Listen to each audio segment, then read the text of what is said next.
यार तुमने रिसेंटली पढ़ा होगा कि इंडिया अब दुनिया की फास्टेस्ट ग्रोइंग इकोनॉमी है। इसके पीछे की वजह यह भी है कि 2021 से लेकर के 2024 तक इंडिया की जीडीपी ऑन एवरेज 8.2% से बढ़ी है। पर अब एक सवाल ये आता है कि ये सब होने के बावजूद भी इंडिया में फॉरेन कैपिटल क्यों नहीं आ रहा है।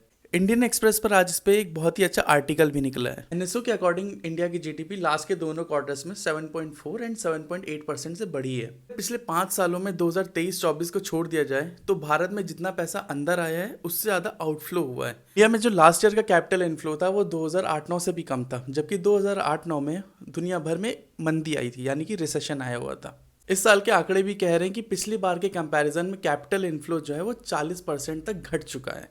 फिर एक क्वेश्चन ये आता है कि इंडिया अगर इतनी ज़्यादा फास्टेस्ट ग्रोइंग इकोनॉमी है तो क्यों फॉरेन इन्वेस्टर्स अपना पैसा इंडिया में पार्क नहीं कर रहे हैं। जितने भी बाहर के प्राइवेट इक्विटी इन्वेस्टर्स हैं या फिर वेंचर कैपिटलिस्ट हैं जिन्होंने पिछले 10 सालों में इंडिया में पैसा इन्वेस्ट किया था, वो भी अब अपना पैसा कैश आउट कर रहे हैं। एक रिपोर्ट के अकॉर्डिंग 59% इन्वेस्टर्स ने 2024 में भारत से एग्जिट कर लिया है। कहा जा रहा है कि ये स्थिति और खराब हो सकती है यूएसए के 50% टैरिफ के बाद से। एक बात ये भी हो सकती है कि 10 साल पहले जिन्होंने भी अपना पैसा लगाया था वो पैसा बहुत ही ज़्यादा मैच्योर पोजीशन पर आ गया और शायद इसीलिए वो एग्जिट कर रहे हैं। शायद यही एक वजह है कि हाल में ही इंडियन गवर्नमेंट ने जो कई सारी चीज़ें की हैं उसे वो एज अ रिफॉर्म प्रोजेक्ट कर रही है।